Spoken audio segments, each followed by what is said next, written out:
Good evening and welcome to the fourth and final webinar in our series, Reclaiming Security.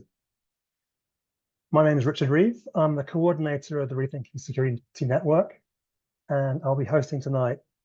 Throughout this series, we've been looking at what human security or people-centered security means, how it comes into tension with the national security approach that dominates in this country and many other countries, what it really means to put people at the center of security strategies, and how we measure and assess what that security is. Tonight, we'll be looking at human need and well-being and what it means to invest in a safe, healthy society. We'll be discussing what well-being and inclusion look like, and we have a fantastic panel to share their thoughts and research with us. I'll be introducing them just before they speak, but we have Dr. Jenny Peachey from Carnegie UK. From Medact, we have Sarah Lasoye. And from Gender Action for Peace and Security GAPS, we have Detmer Kremer. Thanks everyone for joining us. I'll just say a few words about why this theme and this whole series has been so important to rethinking security.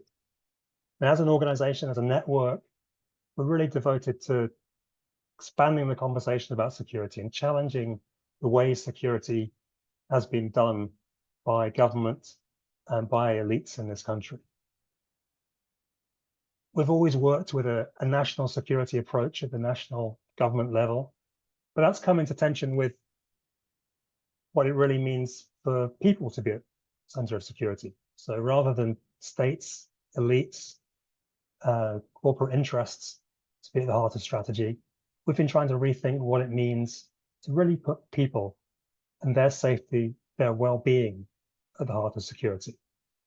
And that's been at the heart of the project, the Alternative Security Review, which we've been running for the past 3 years, where we've tried to develop our own national security strategy with people and the planet at the center of it.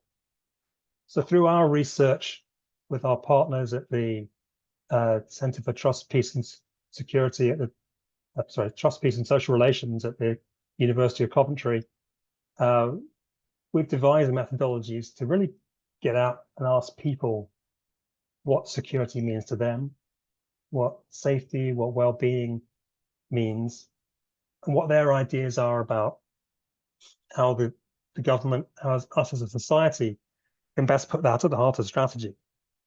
Because security starts with people and their needs. And understanding insecurity really starts with understanding the experiences as lived by everybody, but especially the most vulnerable or marginalized people in our society. Now, that's very much the opposite of the way that security policy formulation normally works. It usually starts with the conversations between those who feel most secure within a society, those who have most gains, most they feel to secure. Those people brought into the conversation are those with great vested interests. But of course, there are millions of people who aren't part of those conversations, and bringing them in is absolutely crucial. That's what we've been trying to understand with our research over the past 2 or 3 years. We're very close to producing our human security strategy as the main report from that project in the next few months. Hope you'll look out for that. In the meantime, we have a range of publications coming out. Just had one come out a week or 2 ago by our partners in Coventry, looking at the analysis of the responses we got from a public call for evidence during last year. Dr. David Curran there has done a fantastic job of pulling together some of the main insights from that. And thank you to everyone who submitted evidence to that. I hope you'll find the report interesting. We'll have other reports coming out soon looking at the survey data, which we've produced over the last year. And I think that the results of that really chime, I think, with what our speakers are going to talk about today in terms of the experience and the needs of people and how they define security. So that's all to look forward to. I would now like to invite the first of our speakers, Dr. Jenny Peachey, to tell us about her research on measuring well-being in the UK. Jenny is Carnegie UK's Life in the UK Programme Manager. Life in the UK Index is a 3-year demonstrator project designed to measure the collective well-being of the people of the UK, looking at social, economic, environmental, and democratic aspects of life. She's also Carnegie's lead on diversity, equity, and inclusion. She's worked with Bernardo's strategy unit previously. She has a PhD in social anthropology, and she's also a qualified counsellor. Jenny, over to you. Thank you so much, Richard. And so just to say, I'm in the process of losing my voice, so I'll speak up as best as I can. And I do have some slides to share, so I'll just do that now. And hopefully that will make up for their lack of voice. Does that? I hope that's working for everybody. Yeah, so thank you very much for inviting me, and thank you everybody for coming after work hours. I'm very impressed, by the way. I'd like to use the next 10 minutes to sort of chat through sort of who we are, what we mean by well-being, and how that relates to the concept of security, to kind of give some grounding. And then I'd like to share a bit about what we found when we looked at well-being in the UK, and with particular interest looking at specific demographic groups and what well-being is like at that level. So I work for Carnegie UK. We're an independent, endowed philanthropic organisation. So we have no particular political ties. We're not reliant on anybody else for any money. And we were established in 1913 by a philanthropist, Andrew Carnegie. And our mission is to improve the well-being of people across the UK and Ireland. So what do we mean by well-being? So it's really important to set out that we don't mean individual happiness or subjective well-being. For us, well-being is collective, and that's everybody having what they need to live well now and into the future. And we see that as being comprised of 4 separate domains: social well-being, everybody having access to the support and services they need; economic well-being, everybody has a decent minimum living standard; environmental well-being, everybody living within the planetary boundaries, having access to a good quality local environment; and democratic well-being, which is about having a voice in the decisions that affect you. When I was thinking about security, I suppose I actually thought perhaps sort of the way that we approach collective well-being has quite a lot in connection to sort of the concept of human security. And when thinking about true security as it's defined in some of the recent publications by Rethinking Security, as people can meet their fundamental needs without jeopardy, I suppose I was reflecting on how we would probably at Carnegie see those fundamental needs as relating to those 4 distinct domains. So that's where your fundamental needs are kind of rooted in your day-to-day life. Oh yeah, there's my little arrows pointing to those things. So how do we actually work to improve well-being? So we are sort of a research and public policy and kind of practice organisation. So one of the ways in which we seek to do this is to put well-being at the heart of decision-making. And an effective way of doing that, there's been evidence, is by putting well-being measures, or measuring what matters, at the centre of decision-making. So that becomes like decision makers go to at government level when they're looking what needs to be done. So we thought, well, what if we could develop a single figure that captured how life is for people? And we could use it as an advocacy tool to kind of say, look, this is possible. You don't have to do it our way, but perhaps there's other ways of doing it, but please think about it. And in particular, we were sort of coming from a place of, GDP is informative, but it doesn't really tell you what life is like for people on the ground. But also as an information gathering tool, like the evidence that we gather will be really helpful in sort of deciding what it would be valuable to work on and where there is need. So we decided to embark on a 3-year demonstrator project to generate a single score for collective well-being, but also social, economic, environmental, and democratic well-being, so that we could track change over time. But it was really important to us, we didn't just do this at a UK level, but we could do it for Northern Ireland, Wales, Scotland, and England. And equally that we could do an inequalities breakdown so that we could actually see how different demographics, what their well-being scores are. I'll go through the methodology really quickly because I don't think this is so interesting, but just so that you're aware it's there. And it was like a robust process. So data was gathered through a survey. And we did look at using national data sets, and actually that was really tricky for various reasons I'm happy to talk about, due to data gaps and time lags in data. There were focus groups, and there was an expert advisory group that helped us with that process. The advisory group was people who are very experienced in stats, but also well-being. And then it was administered with our partner Ipsos through a random probability survey panel. There were 6,900 respondents, which means it's representative. So the characteristics of that small population reflects the wider population. So what we found, you can extrapolate out to the UK as a whole. And that was also true at the Northern Irish, Scottish and Welsh levels. Digitally excluded people were included. We paid for an ethnicity booster because sadly you have to pay to be able to do that. And then in terms of analysing the survey, factor analysis was used to generate the scores, and then regression analysis was used to identify what demographic characteristics affect those wellbeing scores the most. So what did we find? The interesting bit. We found that the collective wellbeing score for the UK is 62 out of a possible 100, and that's very much in line with the other jurisdictions of the UK. In terms of the social wellbeing score, that was 72, economic was 71, environment was 63, and democratic wellbeing is the lowest by 41, which came as quite a surprise to us.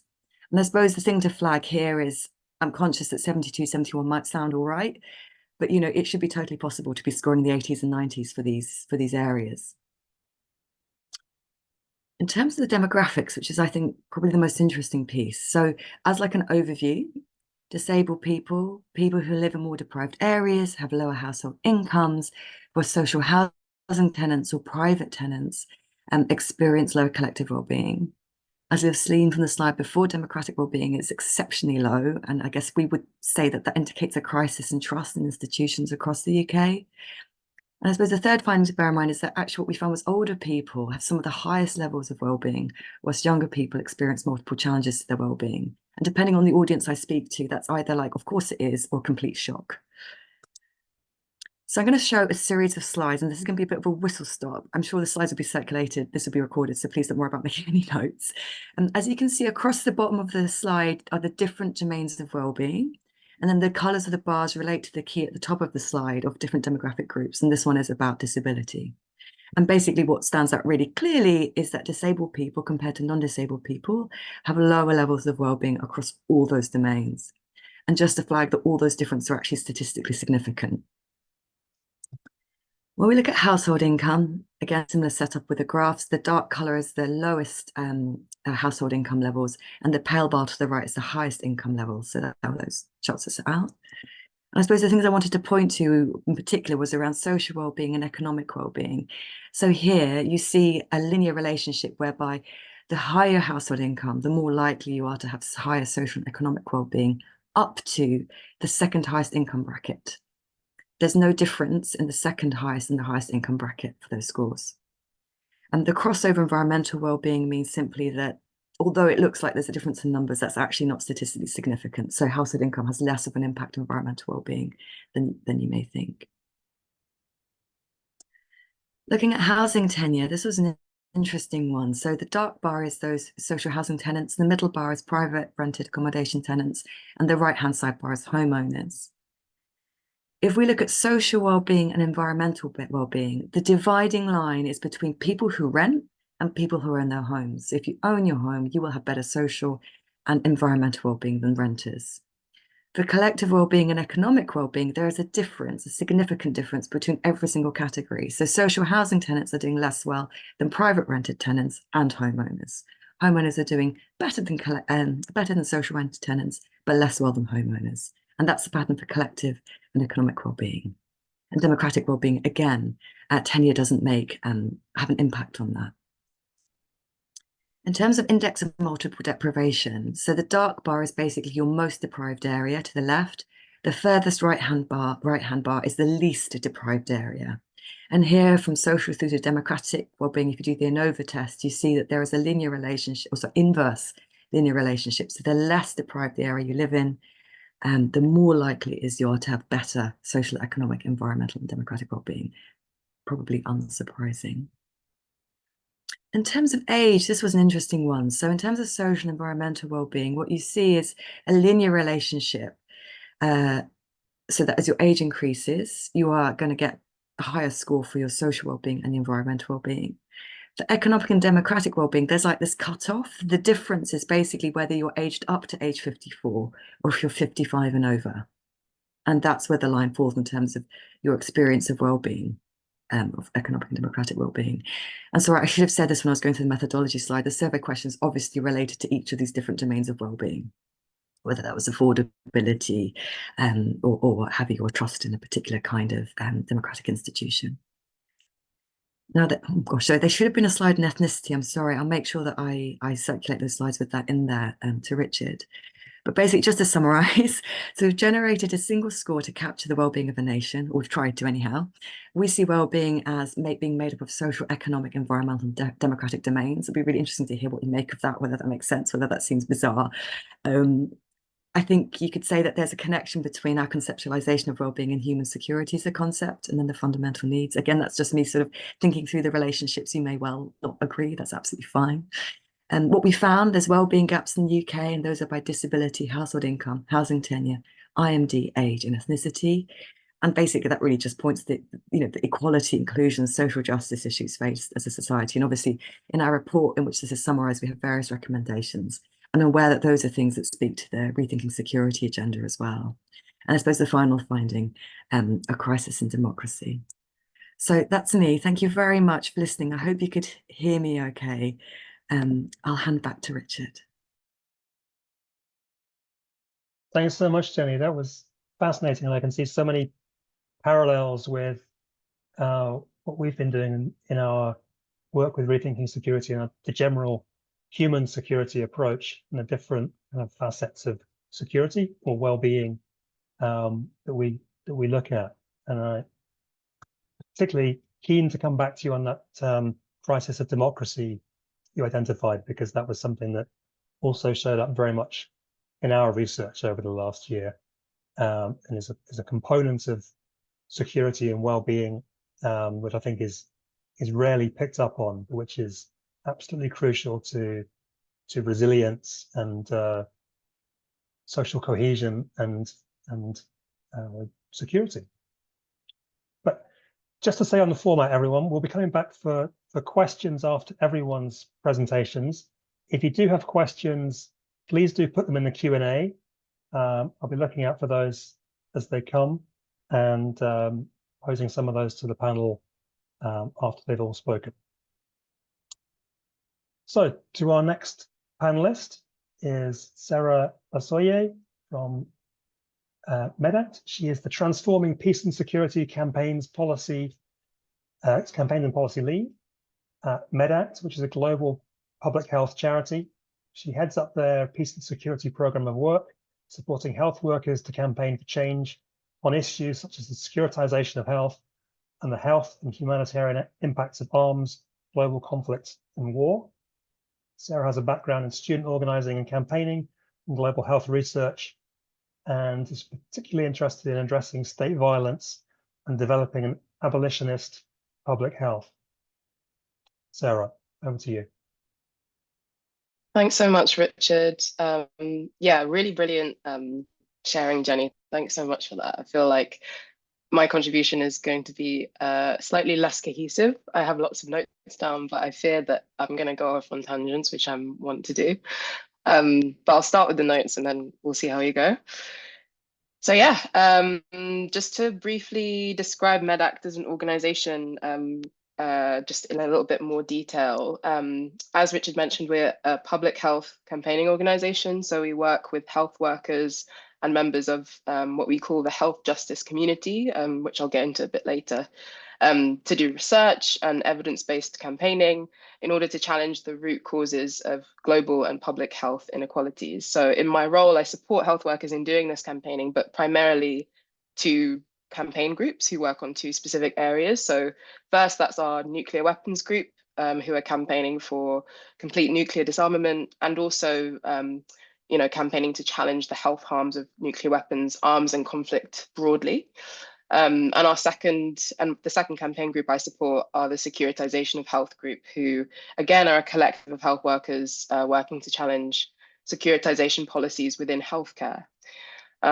So to quickly define the securitization of health, we use this term to mean the introduction and encroachment of, typical quote unquote hard national security approaches into healthcare spaces. So in our case, into the NHS, but in healthcare spaces broadly, internationally also.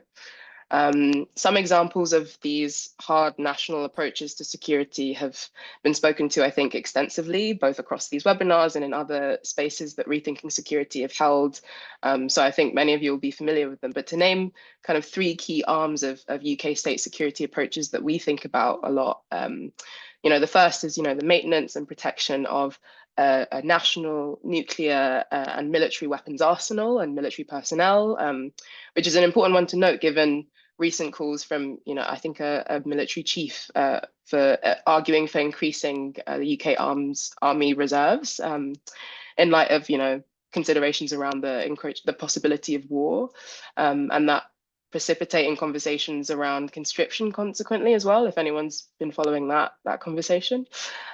Secondly, racist and xenophobic border and hostile environment immigration policies in the UK. So we see that in the form of the anti-refugee bill, which aims to make asylum seeking in this country nearly impossible, and the Rwanda bill, which aims to formalise really the inhumane practice of offshoring people who are seeking asylum. And finally, or thirdly in this case, we also see increased police presence and powers across society also. So this looks like increasingly militarized police, repression and criminalization of protests more recently, but also for a long time now, and the introduction of police and state security agents into public sector spaces such as education and, in our case, in Medact's focus area, healthcare. So of course, there are like many more ways in which these kind of state security policies as they currently exist manifest across society. But I think it's most important to highlight that these policies signal to us how the state understands threats to security as external, as foreign, as other, as requiring militarized approaches and uses of force in order to resolve. And also important, equally, I think the flip side of that is to say that, none of those responses address the sources of insecurity that Jenny spoke to, and, I'm sure we'll come back to time and time again, but the sources of insecurity for individuals and communities in this country. So, decades of austerity aren't positioned as threats to our security, nor is climate breakdown or the lack of affordable and healthy housing or livable incomes or clean air and green spaces and access to healthcare, etc. So all of these we know are vital to our individual and collective well-being, our individual and collective security, and that's why they are so constituent to an understanding of human security. But interestingly as well, like when we move away from just the kind of broad big 3 or like key things that come to mind when we think about national security, there's also a conversation to be had around how the government understands health security. So this is a term that is like been quite prominent in the global health space for years now. And also, in 2021, we saw the dissolution of the government's Public Health England agency, so a public health kind of arm of the government into what is now called the UK Health Security Agency. So the introduction of the term security into that, previously public health space. And the Health Security Agency, state in their own terms, how they understand security. And I'm going to read a direct quote from the government website here, bear with me. But quote, the UK Health Security Agency, or UKHSA, is responsible for protecting every member of every community from the impact of infectious diseases, chemical, biological, radiological, and nuclear incidents, and other health threats. We provide intellectual, scientific, and operational leadership, as well as making sure the nation's health is secure. So health security here, from this definition, we see, replicates an understanding of security that, is aforementioned, one that isolates threats to public health as, the spread of disease. It individualizes the body like as a carrier of such a threat to health. It's important to note as well that 2021 marks a shift post-pandemic as well, or just in the height of the pandemic, I should say, where that kind of understanding of security was really prevalent in our minds, because that's the kind of response to the pandemic that we saw, a really heavily policed one, a really heavily isolating one, a really heavily kind of one that was rooted in a kind of surveillance and monitoring kind of approach. And this is an approach to global health security that's similar, we see across different nations and also international global health bodies. However, it's also an interesting point, or like a turning point, or a turn of phrase at least, that offers us an invitation to think about what would happen if our governments and our global health actors understood, quote, the most urgent threats to health, not as just simply infectious diseases or, pandemic outbreaks, or the, very vital and essential threats to think about, like nuclear incidents, for example, but to think beyond that and into, how we understand threats to health security in a really immediate way, as I've said before. So like austerity, climate breakdown, housing, livable incomes, healthcare, etc. What if those were the things that these kinds of organizations prioritized in their approaches, and what would that enable us to look like, or enable a kind of shift in thought? So to bring it back to kind of Medact and us as an organization, we use the term health justice just to make it even more complex and complicated. But health justice shares a lot of similarity with health security. So like, one constituent component of human security, in that, it's thinking about what these unmet needs are across individuals and communities across society. It's thinking about how we address the root causes of those, issues that arise from that unmet needs. But it's also a term that's importantly rooted in the rights of individuals and communities to exercise their human right to health, in the most kind of expansive and liberatory sense.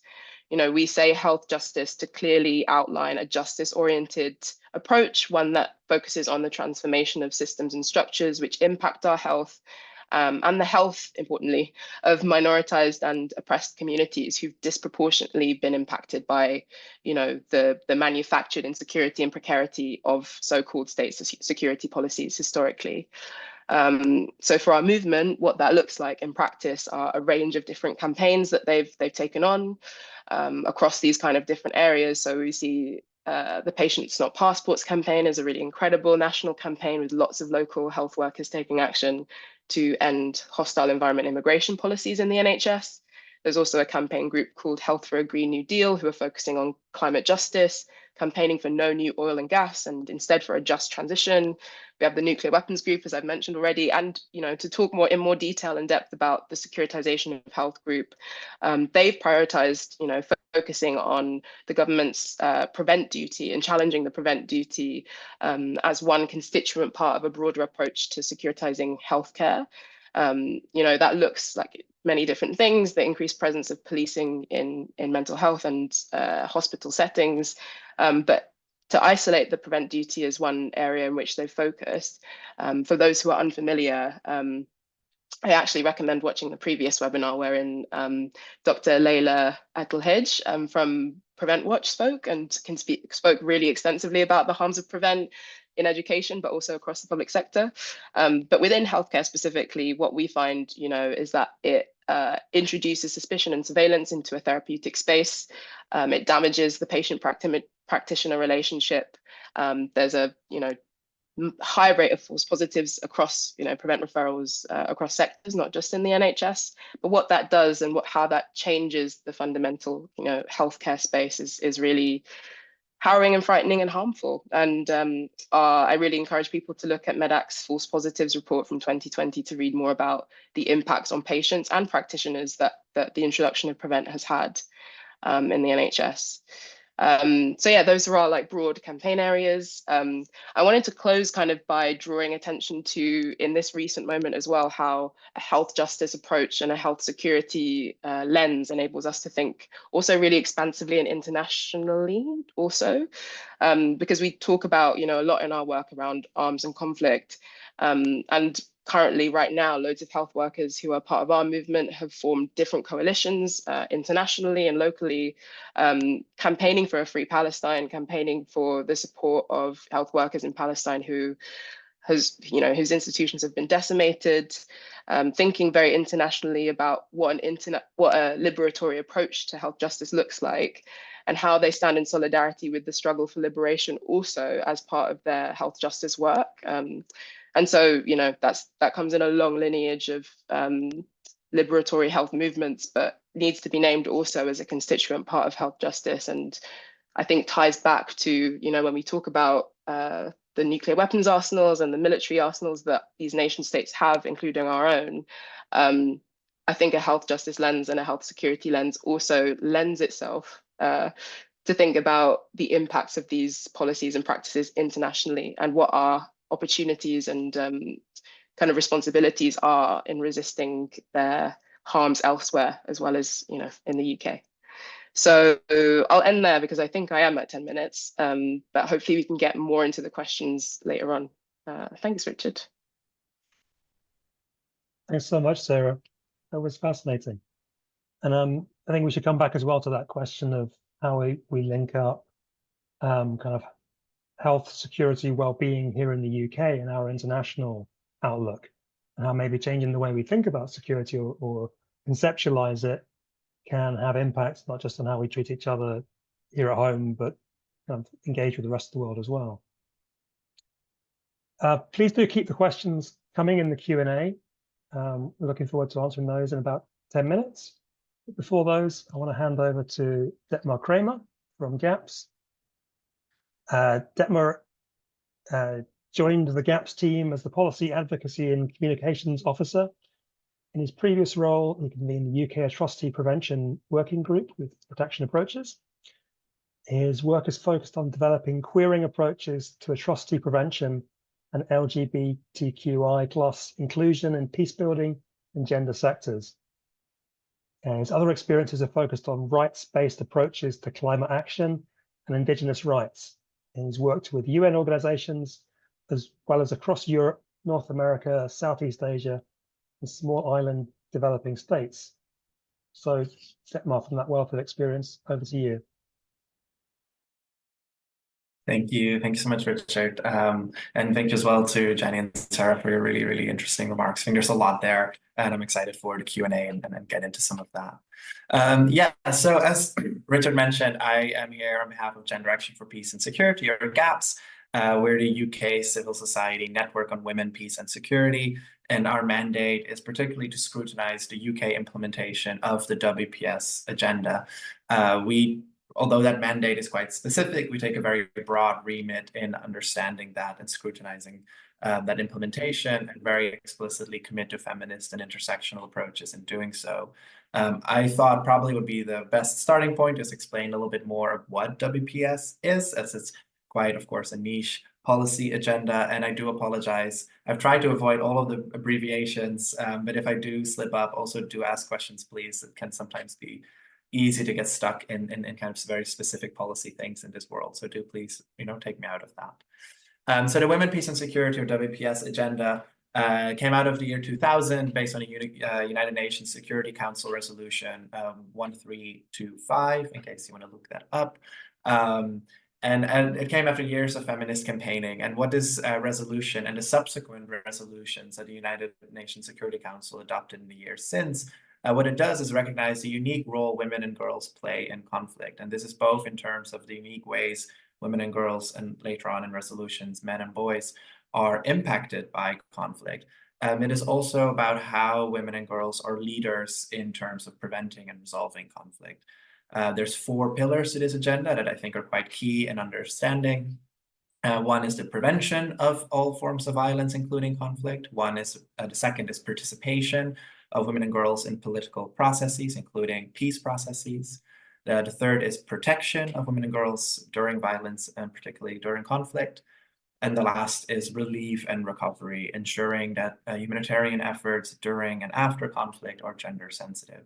It's also important to note that the United Kingdom is the pen holder of this agenda at the United Nations, meaning they hold a lot of responsibility in terms of keeping this agenda on the agenda.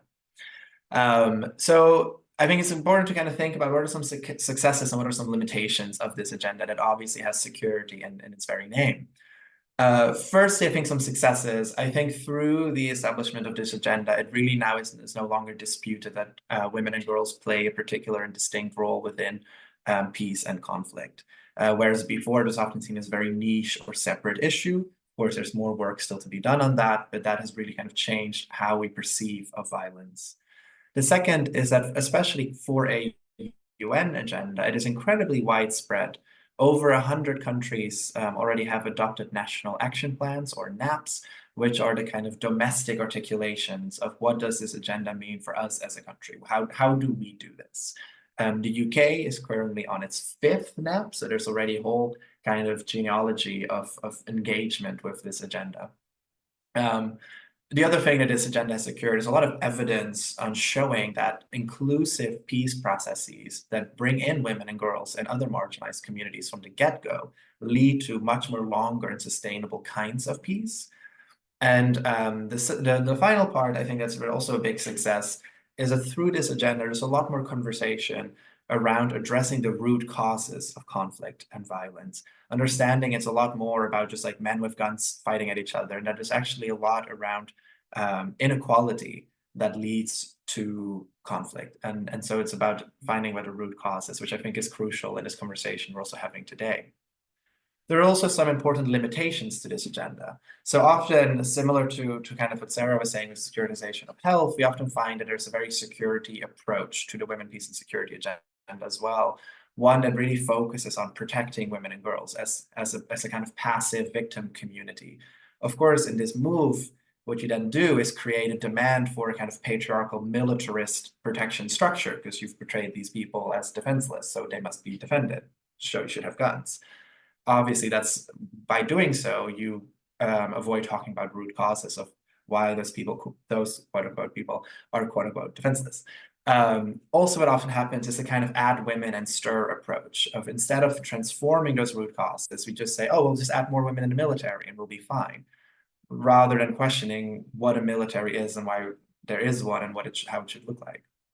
Thirdly, the agenda has often been seen as very heteronormative and cisgender, considering only particular types of women or particular types of men, crucially men and women, rather than other gender expressions. And there's also a colonial dynamic that's been noted, particularly where global North states see this as a foreign policy agenda, something that happens over there, whereas global South states, this is often articulated as a domestic policy agenda. So I think that's a particular interesting split that I will take a bit of a closer look at when talking particularly about the UK now. Because often when we talk about foreign policy choices, particularly states like the UK make, there's often a kind of national security justification given. Oh, we do this over there to make us here safer, right? That's a very interesting kind of dichotomy there. And I think an example of that in particular is regarding the arms trade of Israel. There's a strong kind of domestic justification for continuing this arms trade, for continuing a strong diplomatic relationship with Israel, sharing intelligence, shielding it in diplomatic votes, all of these things. And often in ways in conversations, this then is justified through different kinds of agendas of why this supposedly must happen, such as influence, employment of where weapons are manufactured, economic security, access to resources across the Middle East, narratives of counterterrorism, which of course are also heavily racialized agendas. And so I think what WPS allows us to do here is ask a very critical question, because what we see happening in Gaza and the West Bank are incredibly gendered acts of violence. There's very distinct and unique impacts women and girls face, as well as men and boys, that are really, really quite important. And so WPS asks in that response to Palestine to commit to centering women and girls. And when we take that and see that commitment, we of course have to ask, is the UK upholding that commitment? And we would argue currently no. If we were to center women and girls, for example, in our response to Palestine, the response from the UK would look very different than it does now. I think here then there's a core question is how do you bring conversations around gender justice? I like as well you said health justice, Sarah, and then that security for individuals, regardless of their gender and sexuality, into this conversation. And I think what WPS here particularly illustrates is this kind of dichotomy, or rather a binary, of domestic and foreign. And the way WPS currently is articulated within the United Kingdom, it reinforces that. And feminist and queer communities, one thing they of course teach us is that binaries are bad. They tend to not be true and often actually kind of entrench harm. And there's two quick examples here, I think, that illustrate that and how WPS actually makes communities insecure within the UK. So in foreign policy, we see that WPS has a really big part on preventing sexual violence and conflict.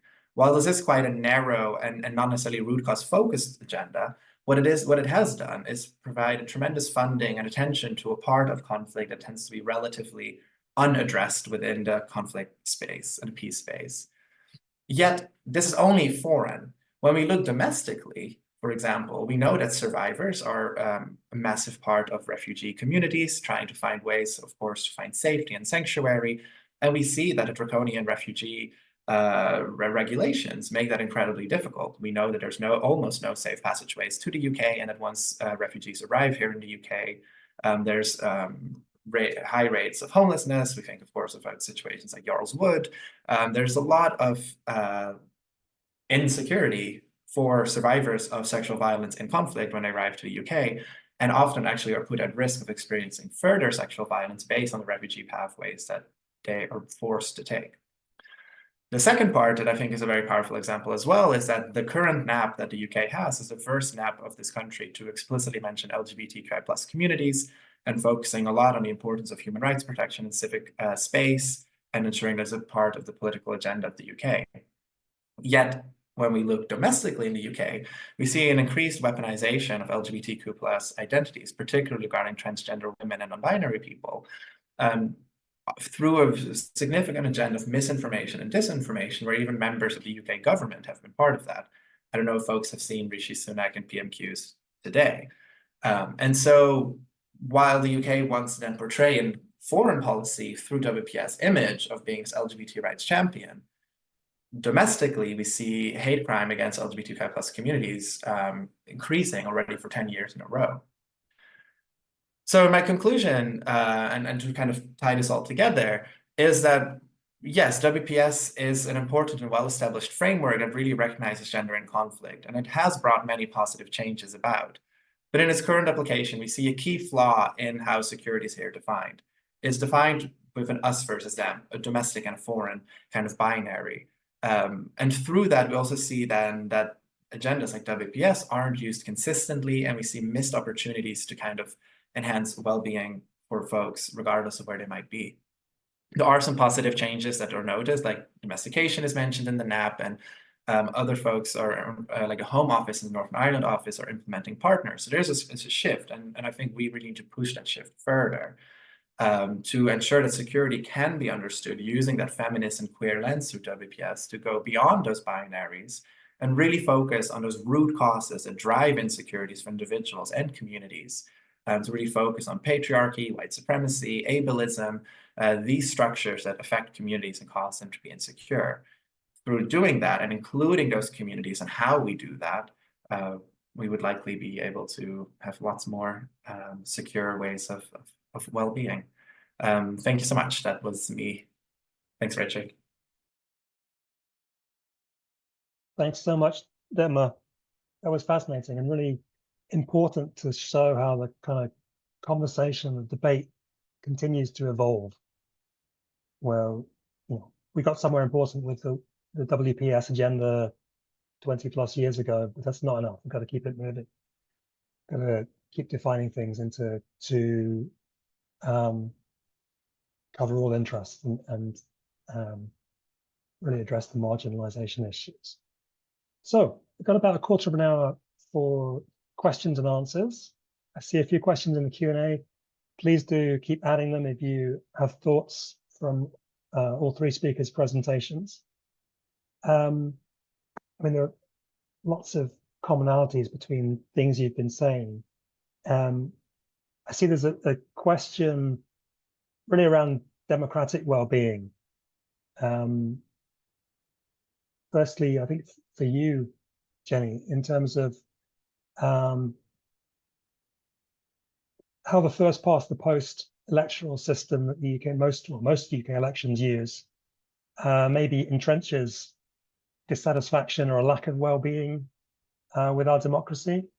And the questioner asks whether you've seen a difference in responses between parts of the UK like Scotland or maybe Wales that use a PR-based electoral system and people's attitudes to democratic well-being compared to England, for example.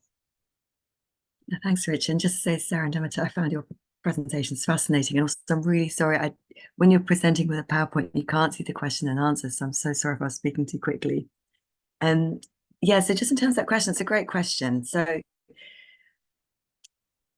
the questions that went into the democratic well-being were largely around whether or not you feel you can influence the UK government, if you can influence at a local level your council, but also around banks, police, legal system, courts, and the news media.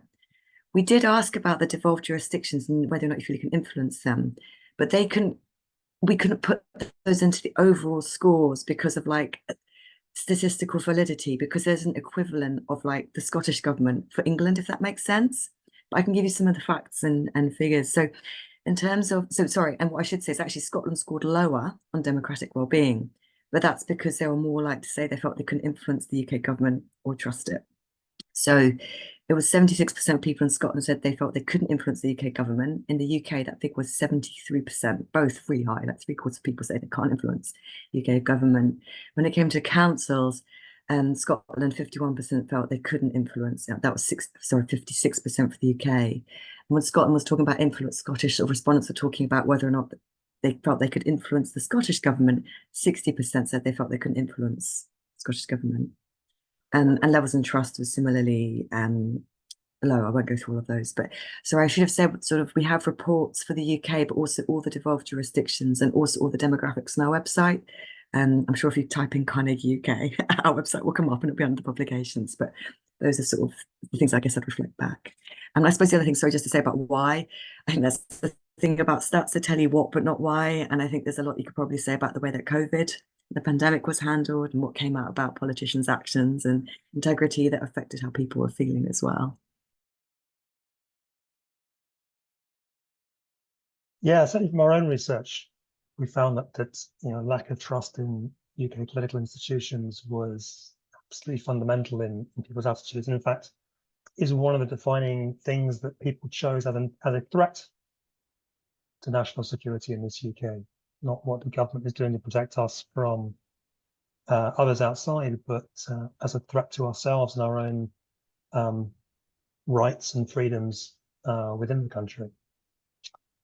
Just very quick to add to that, one of the reasons we put democracy and democratic wellbeing into our overall model was because we've worked a lot with Northern Ireland and to put a wellbeing framework in the heart of government there before see what's been happening in the past few years. Because often that gets missed off when people talk about wellbeing. But I think for us that feels like a really key part of that. Yeah. Detmer, there's a question for you about progress in national action plans. If the UK is already in its 5th national action plan, how did it do in meeting the previous SNAPs? And are there assessments available? Is the 5th version likely to deliver better results, target attainments, or is it just another way to mask past failures by redrawing the target parameters? Yeah, thank you, dear Linda. I hope I didn't butcher your name too much for that question. I think so. One, I'm happy to say that our assessments, one of the things GAPS does every year is we provide a shadow report to the UK's own kind of report on this implementation of the NAP. So that's on our website. If you Google gender action for peace and security, I'm pretty sure will be the only thing that comes up. I do hope so. But yeah, so there we have an annual assessment, and it's from arms trade control to women in the military to funding structures. We cover it all.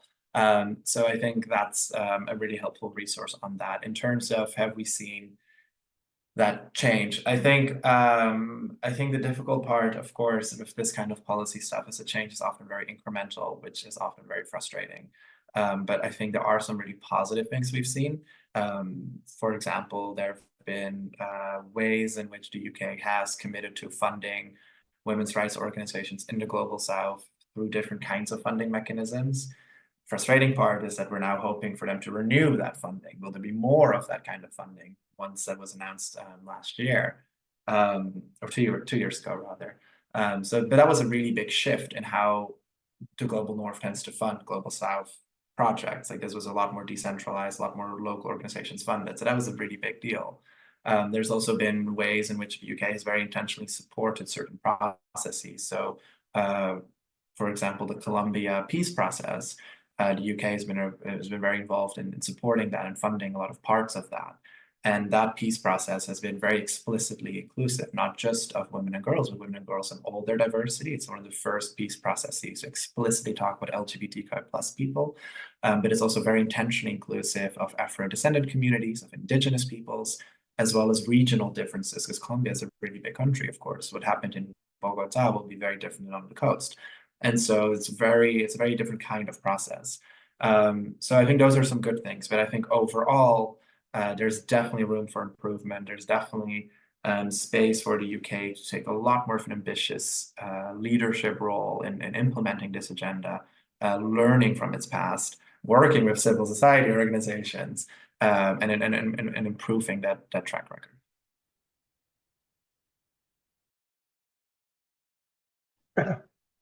Thanks, Detmer. And Sarah, I have a question for you, really about threats and the way that national security is all about what we can do to protect ourselves from external threats and things that can go wrong.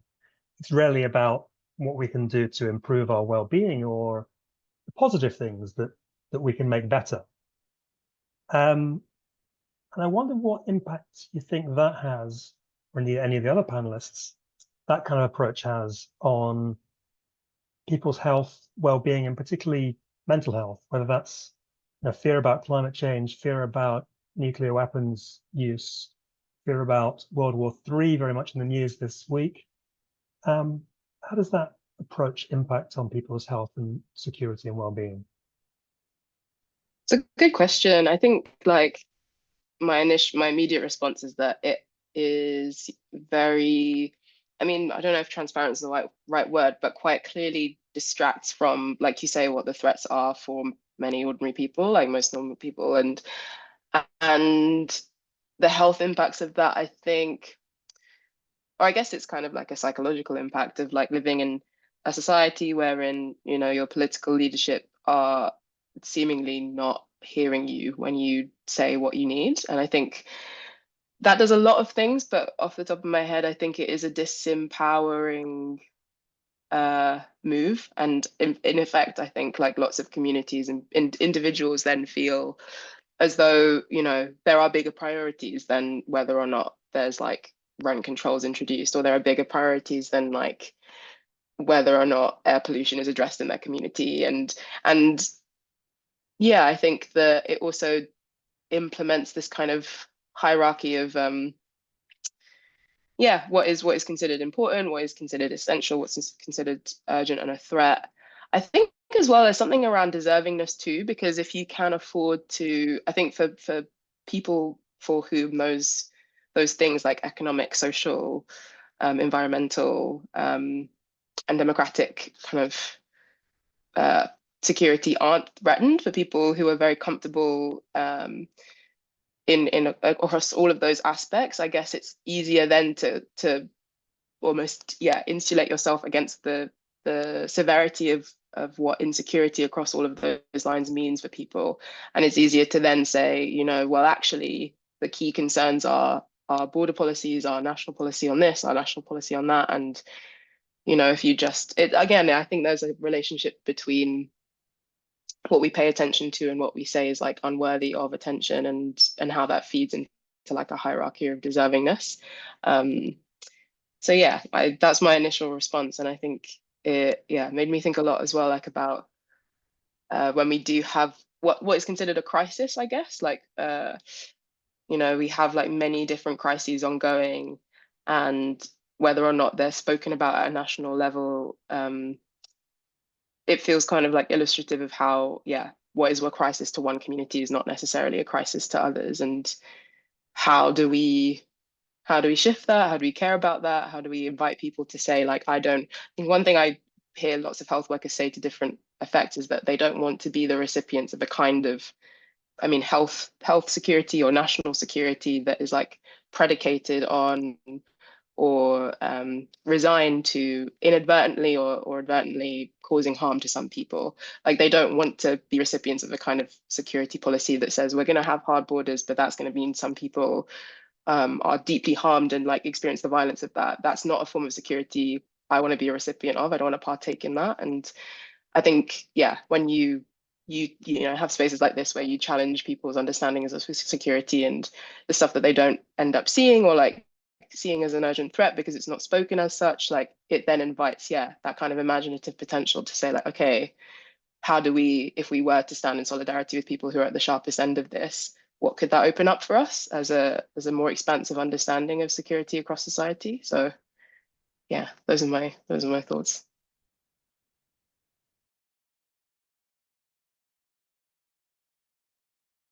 Thanks. Yeah, that's really interesting about kind of how contextual security is and how what impacts one person may be quite different from what impacts other people. And when people don't feel that their priorities are being responded to or met by society or the state, it can be really alienating and really increase that feeling of insecurity.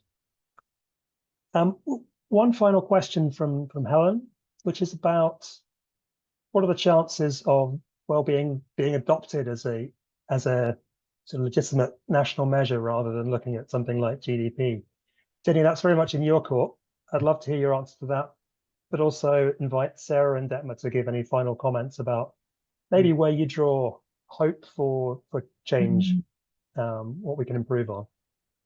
Yeah, love your question, Helen. Very pertinent. So I think this is a really fascinating data question because this is really about how do you make change happen. So Scotland has had the National Performance Framework and Outcomes for a long time, and it's all there. And I suppose there is a slight question mark over whether these are being operationalized enough to inform budget decisions and the rest of it. New Zealand is doing amazingly, and they do use this kind of measure to then have a wellbeing budget, and they have departments and government bid cross department to try and target those sort of the issues that need to be addressed. And that's a really fascinating way of working. Wales is a really interesting case. They have the Future Generations Commissioner, and they have sort of the future. I can't remember exactly what the act is called. Is the Wellbeing and Sustainability Act that was passed in I think 2015, which is fascinating. It's got wellbeing outcomes in legislation, and basically all public bodies and government have to show that they're delivering on these, and you can't kind of go against them. So it's a really interesting example of where this has been really effective. And actually talking about future generations there has been, and what we're thinking about trying to do in Scotland as well, has been quite compelling, because what kind of world do you want to leave your children's children that you don't know and haven't met yet? And using that to guide policy decisions has been fascinating. So, there's sort of been things around roads not being built, hospitals with solar panels and like gardens there, so that because they understand that this is both about food production but a therapeutic space for people to. Thank you, Wellbeing of Future Generations Act. Thank you. That's been really fantastic. So I think that there is potential. I think political will and appetite obviously depends perhaps on individuals, the way that parties approach things. But it is a tough one, but there is a growing wellbeing movement. I think the fact that the UN has also been looking to kind of say, actually, GDP, not great. It does include, gains by prostitution and drug dealing and all sorts, and it's as well as all sorts of other issues with it. So, yeah, I suppose I have hope, and just to come to Richard's point, hope for the future. And I think just listening actually to Sarah and Detmer and knowing that people are really working hard on these issues gives me a lot of hope. There's good people out there trying to do good work. Great, thank you. Almost at time, but Sarah, Detmer, do you have 30 seconds of final thoughts each? I could just very quickly. I was as you were thinking about security and the will of our political leaders, I think the quote that comes to mind is "None of us are free until we're all free," which in my head I attribute to Audre Lorde, but I might be wrong. And I think often what we hear is that there's an assumption that the security of others or foreign policy issues, particularly the others outside of our borders, aren't electorally relevant. And I think one thing that the genocide in Palestine has really demonstrated is that that's not true. I think there's a lot. I think the popular support, the marches, the ways people are writing in, the actions on social media, everything, I think is showing that solidarity does really matter and that our security is tied up with all around the world together. And that does have an impact, and that does give me hope. And I do hope that it will also push electoral leaders to see that kind of security. Thanks. I think that's such a great final note, but I do want to squeeze in another final note, very cheekily, and just say, yeah, I think that it is thinking about political leaders and influencing them is like, you know, through all of the strategic means we have is like really vital.